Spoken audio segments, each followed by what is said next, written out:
요한일서 2장 보겠습니다. 20절부터 29절까지 살펴보겠는데요. 오늘 설교 제목은 기름 부음의 목적입니다.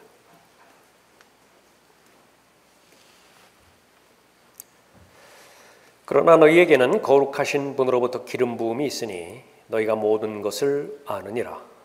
내가 너희에게 쓴 것은 너희가 진리를 알지 못하기 때문이 아니라 너희가 진리를 알며 또 어떤 거짓말도 진리에서 나오지 아니하는 것을 알기 때문이라. 예수께서 그리스도이심을 부인하는 자 외에 누가 거짓말쟁이냐? 아버지와 아들을 부인하는 자가 곧 적그리스도니라. 누구든지 아들을 부인하는 자에게는 아버지가 없으나 아들을 시인하는 자에게는 아버지가 있느니라. 그러므로 너희는 처음부터 들은 것을 너희 안에 거하게 하라. 너희가 처음부터 들은 것이 너희 안에 있으면 너희도 아들 안에 또 아버지 안에 계속 거하리라. 그가 우리에게 약속하신 약속이 이것이니 곧 영원한 생명이니라. 너희를 미혹해 하는 자들에 관하여 내가 이런 것들을 너희에게 썼노라.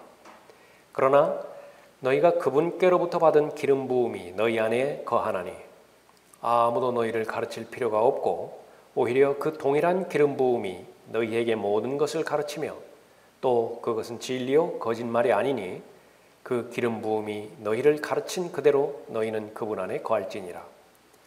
어린 자녀들아 이제 그분 안에 거하라. 이는 그가 나타나실 때 우리가 담대함을 가지며 그가 오실 때 그의 앞에서 수치를 당하지 않게 하려 함이라. 만일 너희가 그분이 의로우신 것을 안다면 의의를 행하는 자는 누구나 그에게서 난 것을 아느니라. 기름 부음의 목적, 결론을 먼저 말한다면 하나님을 알게 하는 데 있습니다. 창조주 하나님, 만왕의 왕이시고 만주에 주신 하나님, 구주이실 뿐만 아니라 삶의 모든 영역 가운데서 섭리 가운데 인도하시는 하나님, 그분을 알면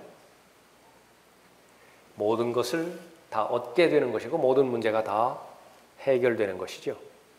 그 목적으로 기름 부음이 있었던 것입니다. 성령을 말하죠. 본문에서 말하는 기름 부음은 성령을 말합니다. 구약에서 많은 예표가 있는데 역시 마찬가지로 기름을 붓는 것입니다. 출애굽기 29장 7절에서 성막을 언급하면서 거기에 대제사장이 나오죠. 대제사장에게 머리에 바를 기름에 대해서 출애굽기 29장 7절에서 붓는 기름을 가져다가 그의 머리에다 바를지니라. 누구를 예표하는 것인가? 예수 그리스도의 머리에, 예수 그리스도 위에 기름을 붓는 것을 예표하고 있습니다. 히브리서 1장 9절에서 주께서는 의를 사랑하고 죄악을 미워하셨나이다. 이로 인하여 하나님 곧 주의 하나님께서 주께 기쁨의 기름을 부어 주의 동료들보다 우위에 두셨나이다라고 하셨는데, 기름 부음 받은 사람은 많이 있죠. 아론을 포함해서 아론의 아들들, 그 뒤에 이어지는 모든 제사장들뿐만 아니라 왕에게도 또 선지자에게도 기름을 부었죠. 마찬가지로 예수 그리스도도 기름 부음을 받았습니다. 그러나 차별이 있다고요. 동료들보다 우위에 두셨나이다 언급하고 있죠. 그것은 요한복음 3장 34절에서 성령을 받으시는 데 있어서 제한이 없으세요. 제한받지 않으세요. 한량 없이 받으신다 기록하고 있죠. 하나님께서 보내신 분은 하나님의 말씀들을 말씀하시나니 이는 하나님께서 그에게 성령을 한량 없이 주심이라. 그러나 사람들에게는 제한이 있어요.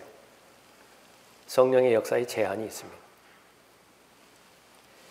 예수 그리스도 안에 신격의 모든 충만함이 계셨죠. 그래서 예수님의 출생은 성령 하나님께서 육화되신 것과 똑같습니다. 성령 하나님께서 몸을 입고 출현하신 것과 마찬가지예요. 그래서 골로새서 2장 9절에서 그분 안에는 신격의 모든 충만함이 몸의 형태로 거하시나니 기록하고 있죠. 사람들은 진리의 영인 성령을 제한적으로 받기 때문에 진리에 대해서 제한적으로 알 수밖에 없습니다. 그래서 성경을 아무리 많이 읽어도 아무리 많이 공부하고 묵상하고 기도해도 성경에 관한 모든 것을 다 알 수는 없죠. 그러나 예수 그리스도는 아버지 하나님의 마음을 온전히 알고 계시는 분이십니다. 성령을 한량없이 주셔서 성령 하나님의 인도함을 받는데 전혀 제한받지 않는 분이세요. 기름 부음의 목적은 하나님을 알게 하는 데 있죠. 첫 번째로 구원의 확신을 갖게 하기 위해 기름 부음을 받습니다. 하나님을 아는 데 있어서 내가 하나님으로부터 태어났다는 사실, 그 사실을 내가 알고 있게 하기 위해서 기름 부음이 있는 것입니다. 20절 보십시오. 그러나 너희에게는 거룩하신 분으로부터 기름 부음이 있으니 너희가 모든 것을 아느니라. 무엇을 알죠? 진리와 비진리를 알아요. 거짓을 압니다. 진리를 실행하시는 분은 주의 그리스도시죠. 예수 그리스도예요. 거짓을 실행하는 주체는 거짓말의 아비인 마귀로부터 나온 적그리스도죠.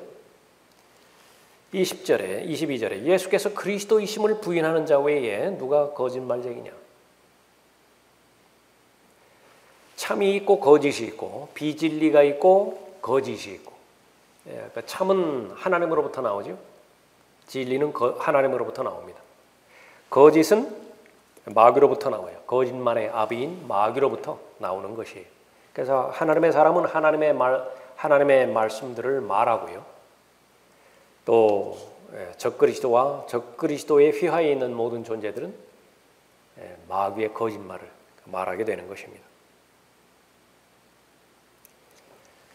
그러나 너희에게는 거룩하신 분으로부터 기름 부음이 있으니, 성령 침례를 말합니다.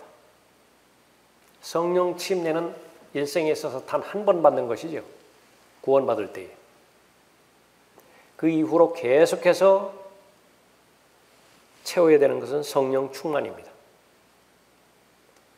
성령 침례는 한 번 받는 것이고 성령 충만은 들림받아 올라갈 그때까지 계속해서 지속적으로 받는 것이. 고린도후서 1장 21절에서 이제 우리가 너희와 함께 그리스도 안에서 확정하시고 우리에게 기름 부으신 그분은 하나님이시니 그분은 또한 우리를 인치시고 우리 마음속에 성령의 보증을 주셨느니라. 성령의 보증을 주셨어요. 그래서 예수 그리스도를 영접할 때 성령 하나님께서는 예수 그리스도를 영접한 죄인을 그리스도의 몸 안에 넣어주시는 것이죠.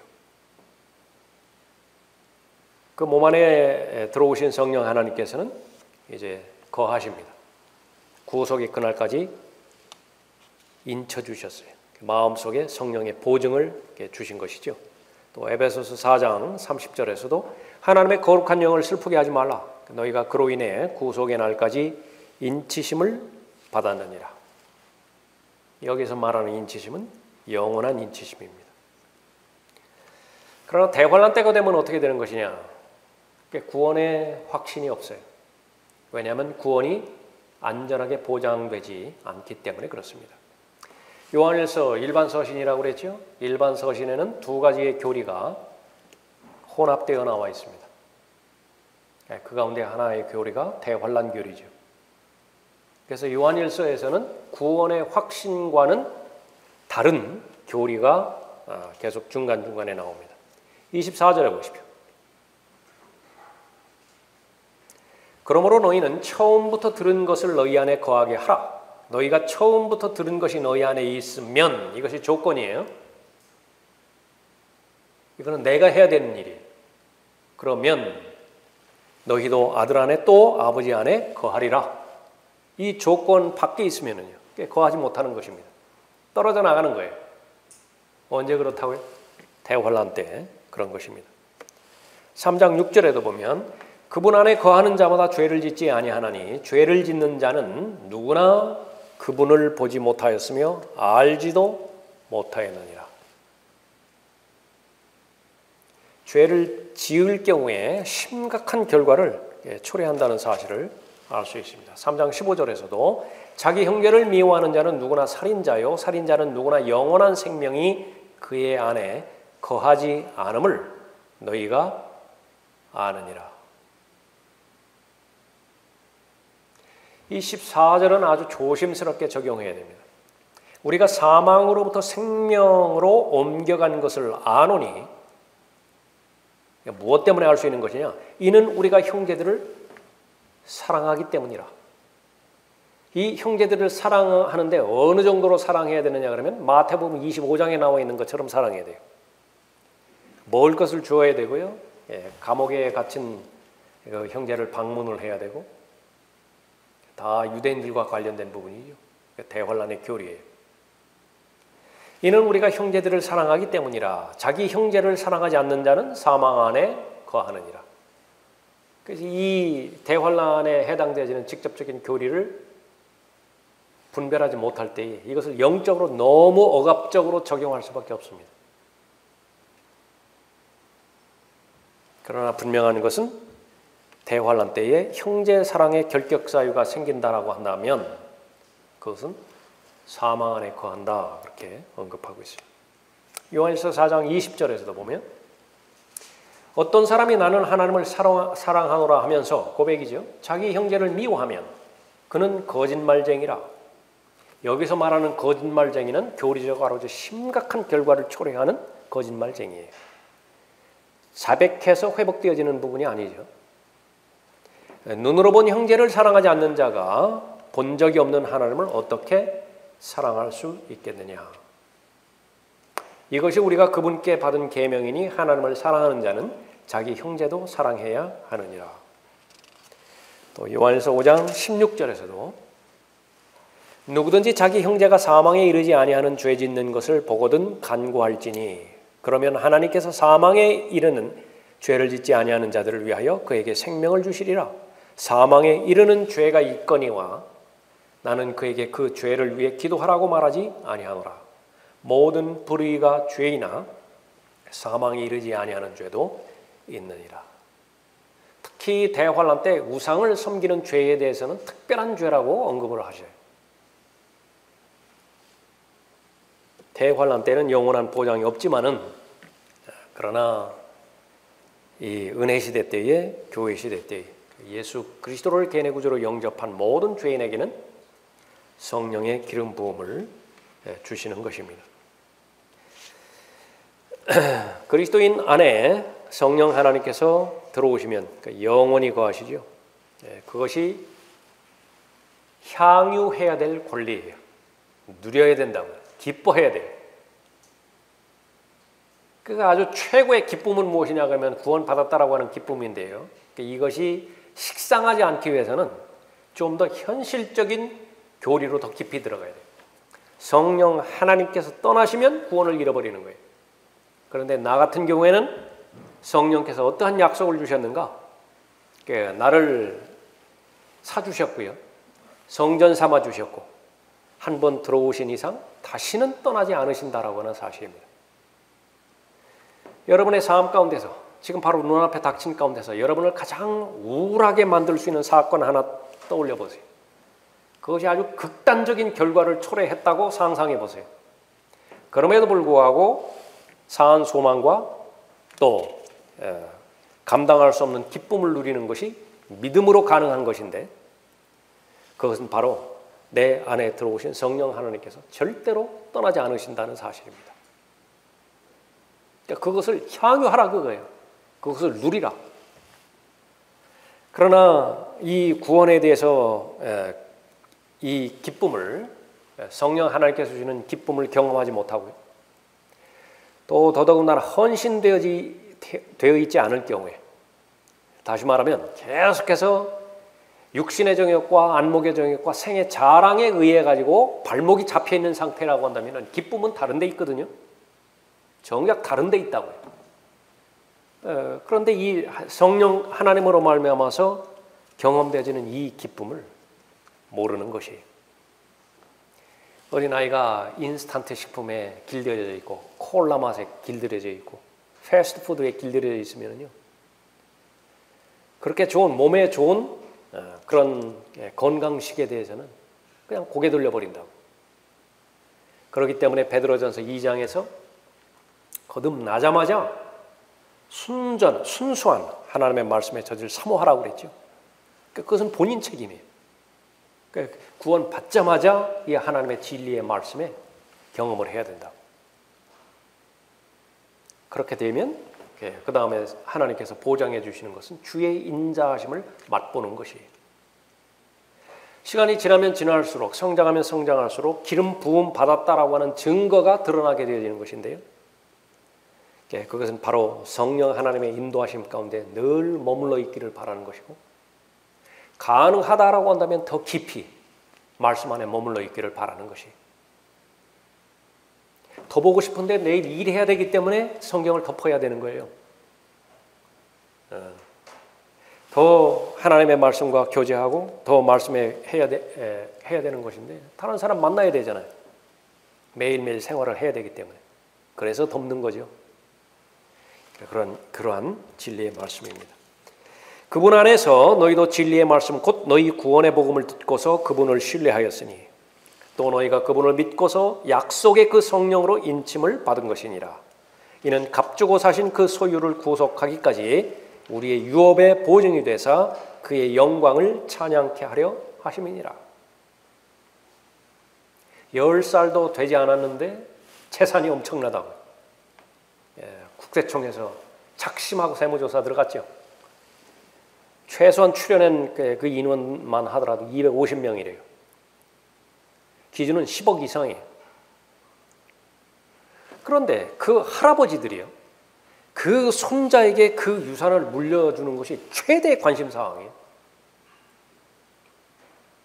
얼마만큼 아끼는 존재이기 때문에, 대상이기 때문에 그런 것이. 그러니까 그것을 무한 확대하세요. 하나님의 마음입니다. 구원받은 하나님의 자녀에게 그분을 신뢰하는 모든 하나님의 자녀에게 약속의 그 성령으로 인침을 받은 것이라. 이는 값주고 사신 그 소유를 구속하기까지 우리의 유업의 보증이 되사 그의 영광을 찬양케 하려 하심이라. 에베소서 1장 13절 14절 말씀이에요. 여기에 동의를 했으면 좋겠다고. 여기에 동의하는 사람은 이제 성령의 기름 부음에 대해서 인식하고 확신하고, 성령을 슬프게 해드리는 일은 가장 먼저 제거해 버릴 것이라고. 아무리 그것이 손해가 보는 일이라 하더라도, 결론을 말하면 손해는 아니지만요, 아무리 막 큰 대가를 치르는 일이 있다 하더라도 그것만큼은 안 할 것이라고. 그러나 어린아이는 어때요? 분별이 없으니까 그냥 막 바꿔버리는 거예요. 팥죽 한 그릇이 최고죠. 그 장작 상속권이 뭐예요, 그게?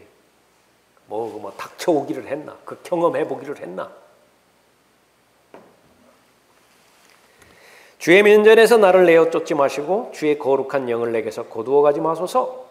시편 51편 11절 말씀인데, 그리스도인이라고 한다면 하지 않는 기도죠. 제발 내 안에서 성령께서 떠나지 마십시오. 이 기도는 안 한다고.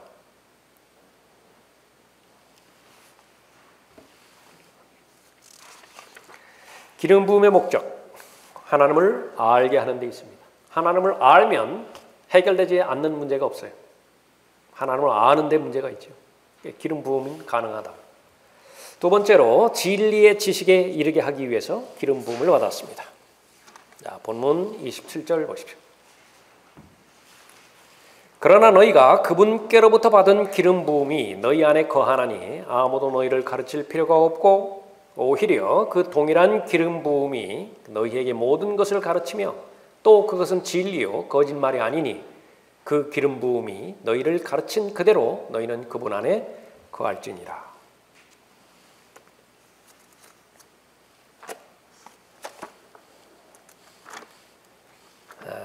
요한복음 14장 16절에서 또 내가 아버지께 기도하겠고 그분께서 또 다른 위로자를 너희에게 주시리니 그가 너희와 함께 영원히 거하시리라. 무엇 때문에요? 무엇 때문에 진리의 영이신 또 다른 위로자가 오신 것이죠? 진리의 영인 그를 세상은 영접할 수 없으니 이는 세상이 그를 보지도 못하며 또한 알지 못하기 때문이라. 그러나 너희는 그를 아나니 무엇 때문에 그렇죠? 기름 부음 때문에, 성령 침례 때문에. 그러나 너희는 그를 아나니 이는 그가 너희와 함께 거하시며 또 너희 안에 계실 것입니다. 그 다음 구절이요, 고아로 남겨놓지 않으시다 말씀하시는 거예요. 어디를 가든지 함께 하세요. 어머니 돌아가시고 아버지 돌아가시고 세상에서는 고아라고 하지만은요, 하나님 편에서 보면 고아가 아니에요. 어디를 가든지 성령 하나님께서 함께 하시는 것입니다. 성령 하나님께서 오시면은 믿음의 창시자의 완성자이신 예수 그리스도에 대해서 하나부터 끝까지 모두가 다 증거하시고 알려주시고 동행하는데 도와주시는 것입니다. 오신 목적은 예수 그리스도를 증거하는 데 오셨어요. 그러면 어떻게 예수 그리스도를 증거하시는 것이냐? 예수 그리스도께서 지상에 계시는 동안 하셨던 말씀을 다 생각나게 하시고요. 다 기억나게 하세요. 기억나게 하실 뿐만 아니라 무슨 의도로 그 말씀을 하셨는지 해석하게 해주시고 적용하게 해주신다. 하나님의 말씀을 듣고 이해하고 믿음과 결합하죠. 인내로 잘 지켰어요. 그 다음에 열매를 맺죠. 열매를 맺기 위해서 성령 하나님께서 오신 것입니다. 그것이 다름 아닌 성령의 열매죠. 말씀으로 인한 열매예요. 성령으로 충만하다라고 하는 말은 지혜로 충만하다라고 하는 말이고 말씀으로 충만하다라고 하는 말과 똑같은 것이죠. 하나님을 알게 하십니다. 인격으로 계신 예수 그리스도를 알게 해주시고 아버지를 알게 해주시죠. 더 구체적으로 무엇을 통해서 알게 해주시는 것이냐, 영감으로 직접 기록하신 자신의 책을 통해서 알게 해주시는 것입니다. 모든 성경은 하나님의 영감으로 주어진 것으로 교리와 책망과 바로잡음과 의로 훈육하기에 유익하니 디모데후서 3장 16절에서 말씀하셨죠. 성령께서 오신 목적 아주 단순하다고요. 하나님을 알게 해주실 목적으로 오신 거예요. 두 가지 관건을 통해서 하나님을 알게 해주시는데 첫 번째로는 보여주신 하나님이 있죠. 그러니까 예수 그리스도시라고 그분을 잘 알게 해주시는 것입니다. 기록된 말씀이 있죠. 그 권위에 있어서는 살아계신 하나님이나 기록된 말씀이나 권위는 똑같다고 성경을 통해서 알려주시는 것입니다. 은사주의자는 이 부분을 전혀 알지 못하고 건너뛰어서 비성경적인 의미에서의 성령 체험을 주시기 위해서 성령이 왔다고 믿죠. 방언이나 하게 할 목적으로, 치유나 경험하게 할 목적으로 그렇게 왔다고 해요. 그러나 그 모든 것들은 모두가 다 어디 있느냐 그러면 육신적인 욕망에서 벗어나지 못해요. 그러니까 모두가 다 육신의 정욕과 안목의 정욕과 생의 자랑 여기서 벗어나지 못하는 것이 자신의 욕망을 실현시킬 목적으로 성령을 부르짖는 것입니다. 도와달라는 거예요. 이루어달라는 것이에요. 예수 그리스도 믿기 전과 예수 그리스도 믿은 다음의 차이점 하나밖에 없다고요. 그 전까지는요, 내가 세워놓은 목표를 내 자신의 힘으로 이루어 나가고 있었다고요. 그것이 예수 그리스도 믿기 전이에요. 예수 그리스도 믿은 다음에는 목표는 변함이 없어요. 이 세상에서의 안정된 삶과 풍요로운 삶, 출세 지향적인 삶, 그 목적엔 변함이 없어요. 다만 예수 그리스도 믿은 다음엔 예수 그리스도의 힘으로 그것을 이루어 보겠다라고 하는 거예요. 하나님의 능력으로, 성령 하나님의 능력으로 자신의 목적과 자신의 동기를 실현시켜 보겠다라고 하는 것이 아무런 변화가 없어요. 거기는. 그런 경우에 고린도후서 5장 17절에서 언급하는 그리스도 안에 있는 새로운 피조물이 전혀 되지 않은 거예요. 마음의 변화도 없고 삶의 변화도 없고 욕심만 더덕더덕 붙은 거예요. 탐심만 더 키워가고 있는 것이죠. 기름 부음이 없었던 것입니다. 성령께서는 구원받은 성도 안에 조용히 내주하고 계세요. 아시죠? 조용히 내주하고 계신다고요. 자신을 증거하기 위해서 오신 그 목적도 아니고 예수 그리스도를 증거하기 위해서 오신 분이십니다. 하나님의 말씀으로 하나님의 은혜로 구원받은 성도를 충만하게 채워주시는 것입니다. 기름 부음에 받은 목적, 하나님을 알게 하는 데 있습니다. 하나님께서 주신 선물을 알 때도 우리가 기쁨이 있죠. 그러나 그것을 주신 분 자체를 알 때에는 그 기쁨은 얼마나 더 크겠어요? 세 번째로 그리스도의 날에 자랑하게 하기 위해서 기름 부음을 받습니다. 28절 보십시오. 어린 자녀들아 이제 그분 안에 거하라. 이는 그가 나타나실 때 우리가 담대함을 가지며 그가 오실 때 그의 앞에서 수치를 당하지 않게 하려 함이라. 만일 너희가 그분이 의로우신 것을 안다면 의를 행하는 자는 누구나 그에게서 난 것을 아느니라. 구원받은 하나님의 자녀들에게 부끄러움과 수치에 대해서 반복적으로 성경은 계속해서 경고하고 있습니다. 얼마든지 그렇게 가능하기 때문에 그렇죠. 구원받은 하나님의 자녀들의 목표, 그것은 가깝게 말한다면 다가오는 세상을 잘 준비하는 데 있습니다. 그리스도의 날이죠. 그래서 그리스도의 날에 부끄러운 상태로 발견되면 안 돼요. 수치 가운데 발견되면 안 되죠. 벌거벗은 채로 발견되지 말라는 거예요. 그럼 어떻게 발견이 돼요? 영광 가운데서. 하나님의 칭찬 가운데서 발견되라 그거죠. 그것이 그리스도의 날에 자랑하는 것이. 그 목적으로 기름 부음이 주어졌던 것입니다. 성경에서 많은 부끄러움에 대해서 경고하고 있죠. 몇 가지만 살펴보면 제일 먼저 예수 그리스도를 부끄러워하는 것입니다. 이 고린도전서가 기록될 때 많은 사람이 그렇다라고 하는 상황을 기록하고 있어요. 왜 그렇죠? 믿음의 창시자의 완성자이신 구주 하나님이라고 하는 대상이 무슨 영웅이 아니에요. 왕의 신분도 아니에요. 그러니까 누구를 믿으라는 거예요? 죄수 중에 죄수를 믿으라는 거예요. 로마 정부의 한국에서 반역의 죄를 지은 자만이 십자가에 처형되는 것인데 그 십자가에 처형된 그 죄인을 믿으라는 거예요. 얼마나 창피해요? 얼마나 부끄러워요? 그것만 바라볼 때는 부끄럽지만은요, 부활의 능력을 아는 사람은 결코 부끄러워하지 않습니다. 지금도 마찬가지죠. 왜 복음을 부끄러워하는 거예요? 왜 계면쩍어 하는 거예요? 왜 이렇게 서먹서먹하게 그렇게 하는 거예요? 하기는 해도 능력이 없기 때문에 그래요.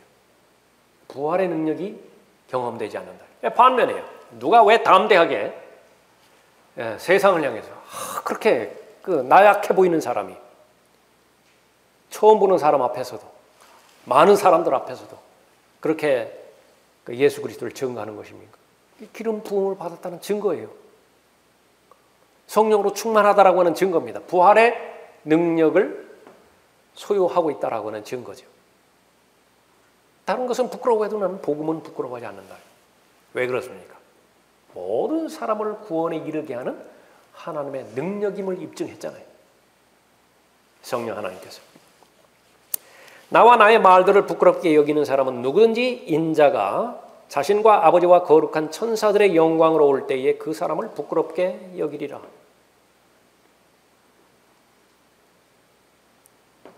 내가 그리스도의 복음을 부끄러워하지 아니하노니 이는 이 복음이 믿는 모든 사람을 구원에 이르게 하는 하나님의 능력이 됨이라. 첫째는 유대인에게요 또한 헬라인에게로다. 그래서 계속해서 십자가에 못 박힌 예수 그리스도를 전파하는 것입니다. 모든 사람이 좋아하지 않아요. 유대인에게는 거치는 것이고요. 그게 헬라인들에게는 어리석은 것이에요. 어떻게 전에도 그런 사람을 전하느냐고. 믿어도 그렇게 어떻게 그 처절한 피해 종교를 믿느냐고.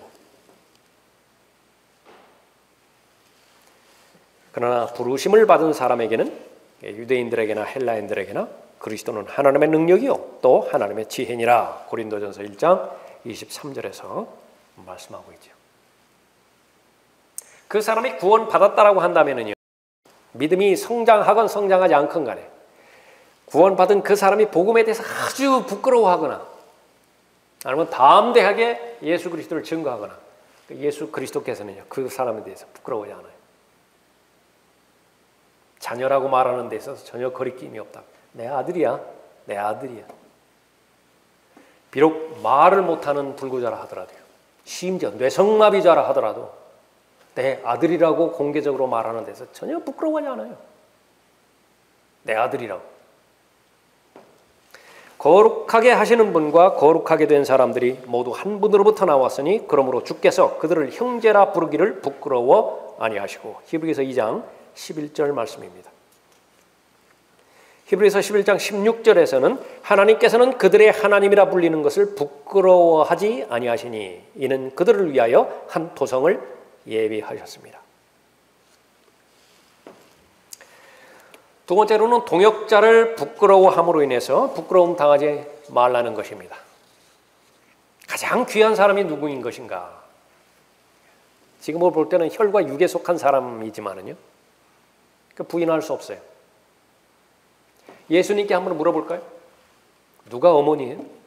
누가 모친이에요? 예수님의 모친이에요. 누가 예수님의 형제예요? 예수님의 답변은 무엇입니까? 우리가 들림받아 올라가지요. 하늘에서 다 만나죠. 가장 소중했던 관계, 가까웠던 관계, 그것을 무한 확장한 관계가 천상에서의 관계예요. 아내는 남편에게 복종해야 되죠. 남편은 아내를 사랑해야 되죠. 그러지 않으면 어떻게 돼요? 하나님 말씀에 불순종하는 것이에요. 자녀는 부모에 대해서 존경해야 되죠. 그런데 그 아름다운 관계가요, 예수 그리스도와 나와의 관계를 비교해 봤을 때 마치 미워하는 것처럼 보일 정도가 되는 거예요. 그것이 예수 그리스도를 따라가는 제자의 자격이에요. 그것이 바로 들림받아 올라가면 그 관계까지 승화되는 것입니다. 동역자, 바울의 경우는 어땠습니까? 디모데후서 1장 8절에서 그러므로 너는 우리 주의 증거나 그의 죄수된 나를 부끄러워하지 말고 하나님의 능력에 따라 복음을 위하여 고난의 동참자가 되라. 똑같은 동기인데 공부를 잘했어요. 아주 제 코스로 잘 올라갔습니다. 어떤 사람 앞에서든지 내세울 그런 위치에 있어요. 자랑스럽죠. 내 친구라고. 반면에 세상적인 기준으로 볼 때는 아무것도 내세울 것이 없어요. 그런데 하나님의 나라와 하나님의 의를 구하는 가운데서 하나님의 관점에서 보면 그렇게 신실한 형제가 아니에요. 내가 다른 사람한테 소개할 때 좀 부끄럽다고요. 내 가장 친한 친구이고 가장 친한 동료인데 지금 감옥에 들어가 있어요. 무슨 수로 자랑을 하죠? 자랑하기는커녕 부끄러워한다고요. 그러니까 그 말입니다. 그러므로 너는 우리 주의 증거나 그의 죄수된 나를 부끄러워하지 말고 하나님의 능력에 따라 복음을 위하여 고난의 동참자가 되라. 디모데후서 1장 16절에서는 오네시포로를 소개하는 것인데 하나님께서 오네시포로의 집에 자비를 베푸시기를 원하노라. 기도 제목이었어요. 가장 어려울 때에 나에게 생기를 북돋워준 동역자이기 때문에 그런 거예요. 바울이 체포되기 전까지만 바울의 동역자로서 바울을 섬겼던 것이 아니에요. 바울이 로마로 이송되었죠. 그 후에도 계속해서 섬겼어요. 어떻게 바울을 찾아갔을까요? 그러니까 자기도 로마로 간 거예요. 그 넓은 지역에서 어떻게 바울을 찾아요? 수소문한 거예요. 현실적으로. 결국은 찾아냈어요. 바울을 찾아가서 지쳐 보이면 찬물을 갖다 주고 굶주린 것 같으면 음료를 갖다 주고요. 음식으로 될 것 같지 않으면 의사 누가가 있었잖아요. 누가의 처방을 받아가지고 약까지 지어서 다 갖다 줬다. 어디가 생각나죠? 마태복음 25장이 생각나요. 대환란 때에. 그러한 똑같은 수준으로 오네시포로는 그 바울을 그렇게 섬겼습니다. 그런데 기름 부음을 받지 않은 사람, 받았다 하더라도 정상적으로 진리의 지식 가운데 성장하지 못한 사람, 아주 부끄럽다고요. 아주 부끄러워요. 또 하나는 그리스도인으로서 당하는 고난을 부끄러워하지 말라는 것입니다. 베드로전서 4장 16절에서 그러나 만일 너희가 그리스도인으로서 고난을 당하면 부끄러워하지 말고 오히려 그 일로 인하여 하나님께 영광을 돌리자. 예수 그리스도를 따라가고 예수 그리스도의 짐을 내가 지고 간다는 것은요, 예수 그리스도께서 경험하셨던 수치가 있습니다. 부끄러움이 있다고요. 그것을 내가 나누어 지는 것을 말하는 거예요. 그래서 그 수치를 내 등에 지고 진영 밖으로 걸어가는 거예요. 그럴 때에 바로 그리스도의 날에 자랑할 수 있습니다. 그리스도의 날에 수치스럽게 발견되지 않을 수 있고 벗은 채로 발견되지 않는 것이에요. 마지막 하나 더 살펴본다고 한다면 청지기로서 부끄러움 당하지 말라고 아주 강력하게 경고하고 있죠. 하나님께서 달란트를 주셨잖아요. 문화를 주셨잖아요. 그런데 꼭꼭 숨겼어요. 관심이 없어요. 하나님께서 주신 은사에는 관심이 없어요. 그러나 돈 버는 재능에는 눈이 반짝반짝하다. 하나님 말씀 공부하는 데는 별 관심이 없어요. 그러나 수학, 미적분 푸는 데는 죽기 살기로 달려든다. 영어 구문 외우는 데 있어서는 생사를 걸고 달려든다. 하나님의 말씀은 마음에서 떠난 지 오래다. 미리 알려주시죠. 기름 부음 받음의 목적이 그리스도의 날에 자랑하라.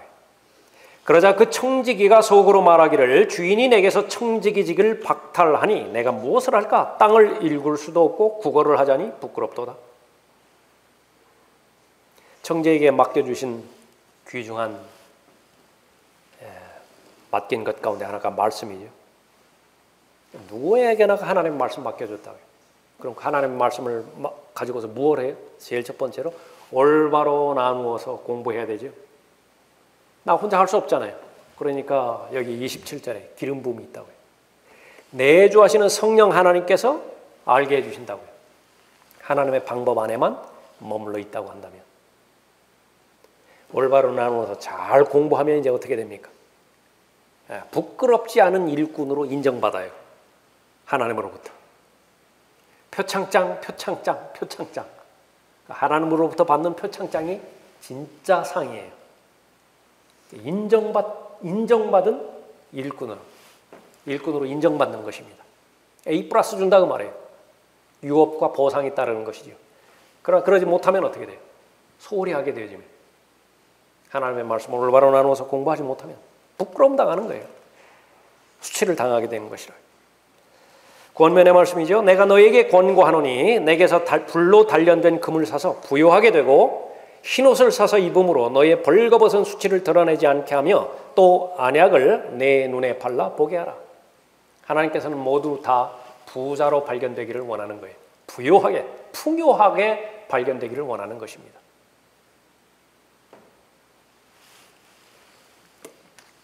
그리스도 안에 거하는 목적이죠.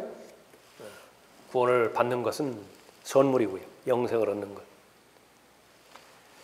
거기에서 출발해서 예수 그리스도께서 나타나실 때 결코 수치를 당하지 않게 하기 위해서 기름 부음이 있는 것이고 그리스도 안에 계속 거하는 것입니다.